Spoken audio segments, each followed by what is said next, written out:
Congress party की timeline देख लीजिए, आप दंग रह जाएंगे। हाई लेवल मीटिंग के बहाने मोदी फोबिया फैलाया जा रहा है। यह भ्रम भी फैलाया जा रहा है कि मोदी सरकार ने भारत को विदेशी मदद पर डिपेंडेंट बना दिया है और कहा जा रहा है कि विदेशों से आई मदद दिल्ली एयरपोर्ट पर सड़ रही है। कोरोना काल में सियासत ऐसी कि मोदी से पूछा जा रहा है कि स्पुतनिक वी वैक्सीन आई तो कहां गई? ऑक्सीजन के सिलेंडर, कंसंट्रेटर, रेमडेसिविर इंजेक्शन कहां गए? कांग्रेस की शिकायत वाली लिस्ट बहुत लंबी है, मगर इसमें पॉलिटिक्स कहीं ज्यादा है। इसलिए आज हम फैक्ट्स एंड फिगर्स की मदद से आपको बताएंगे कि पिछले कुछ घंटों के अंदर किन देशों से क्या क्या सप्लाई भारत भेजी गई है और जो सप्लाई आई है वो कहां कहां पहुंची है या पहुंचने वाली है, और विदेशी मदद को जरूरतमंदों तक पहुंचाने के लिए मोदी ने कौन सा मैकेनिज्म तैयार किया है।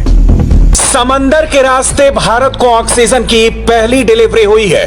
20 मीट्रिक टन वाले 7 liquid medical oxygen tankers UAE से हिंदुस्तान के मुंद्रा पोर्ट पर उतारे जा चुके हैं। ये सातों टैंकर्स जहाज से करीब 1500 किलोमीटर की दूरी तय करके भारत पहुंचे हैं और जहाज से नीचे उतारते ही इन्हें सीधे ऑक्सीजन एक्सप्रेस पर लोड किया गया। तस्वीरें आपके सामने हैं। ऑक्सीजन एक्सप्रेस पर लोड होते ही 140 मीट्रिक टन वाले सातों टैंकर्स दिल्ली सहित नॉर्थ इंडिया के अलग अलग हिस्सों की तरफ रवाना हो गए। दुनिया भारत की मदद कर रही है, मगर मोदी विरोधियों ने सबसे ज्यादा हल्ला इस बात का मचाया है कि विदेशों से आया सामान गया कहां, किन राज्यों को मिला और उसकी डिटेल्स कहां है। जो लोग सियासत से अलग सोल्यूशन की तरफ बढ़ना चाहते हैं कि ऑक्सीजन कब पहुंचेगा, कॉन्सेंट्रेटर्स कब पहुंचेंगे, सिलेंडर कैसे पहुंचेगा, कितना काम हुआ, कितना बाकी है, इसकी पूरी डिटेल्ड रिपोर्ट देखिए। ब्रिटेन की ऑक्सीजन कंपनी ने 5000 सिलेंडर्स की मदद का भरोसा दिया था, जिसकी पहली खेप 900 सिलेंडर्स के साथ भारत में लैंड कर चुकी है। इन सिलेंडर्स को भारतीय वायुसेना के विमान एयरलिफ्ट करके लाए हैं। अमेरिका से मेडिकल इक्विपमेंट्स की 5वीं खेप भी भारत में लैंड कर चुकी है। अमेरिकी वायुसेना के विमान से 545 ऑक्सीजन कंसंट्रेटर दिल्ली एयरपोर्ट पर उतारे जा चुके हैं। कुवैत ने भी 282 ऑक्सीजन सिलेंडर भेज दिए हैं। 60 ऑक्सीजन कंसंट्रेटर, वेंटिलेटर्स और दूसरे मेडिकल सप्लाई की भी डिलीवरी हुई है। आयरलैंड से 2 oxygen generator, 548 oxygen concentrator, 365 ventilators और दूसरी मेडिकल सप्लाई की सेकंड खेप भी भारत पहुंच चुकी है। मुश्किल वक्त में भारत को मिले इंटरनेशनल सपोर्ट की लिस्ट बहुत लंबी है।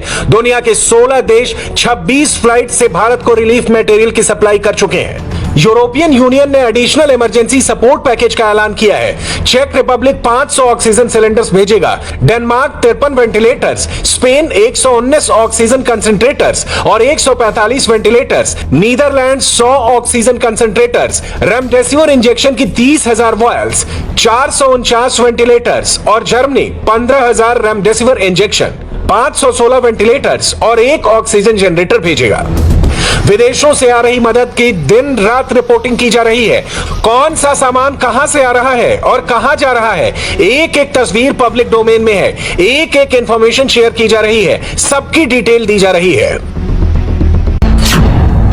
मगर अफवाह फैलाने वाला गैंग कभी यह फैलाता है कि विदेशों से आ रहे ऑक्सीजन कंसंट्रेटर्स को कस्टम की क्लियरेंस नहीं मिल रही। इसके जवाब में central board of indirect taxes and customs को जवाब देना पड़ता है कि यह सब झूठ है और हांगकांग से आई सप्लाई को कुछ घंटों में ही क्लियरेंस दे दी गई थी। ठीक इसी तरह राहुल गांधी अपनी टाइमलाइन पर वैक्सीन को लेकर भ्रामक बातें फैलाते हैं और सीरम इंस्टीट्यूट ऑफ इंडिया के पूनावाला को ट्वीट करके सही बात देश को बतानी पड़ती है। अब सवाल यह है कि जो लोग सिर्फ मोदी को बदनाम करने के लिए वैक्सीन से लेकर रिलीफ मटेरियल्स तक पर झूठ फैला रहे हैं। भारत सरकार ने सभी रिलीफ मटेरियल की सप्लाई के लिए एक प्रॉपर मैकेनिज्म बना रखा है। कस्टम विभाग को साफ निर्देश है कि कोरोना से रिलेटेड जो भी सप्लाई आएगी उसकी क्लियरेंस तत्काल प्रभाव से और कुछ घंटों के भीतर हो जानी चाहिए। ऐसी सप्लाई के क्लियरेंस को हाई प्रायोरिटी दी गई है। बाकायदा नोडल ऑफिसर को मॉनिटरिंग और क्लियरेंस की मेल आती है। क्विक एक्शन के लिए स्वास्थ्य मंत्रालय के एडिशनल सेक्रेटरी के अंडर एक सेल काम कर रहा है जो विदेशों से आ रही कोविड रिलीफ मटेरियल को बिना किसी देरी के रिलीज करता है।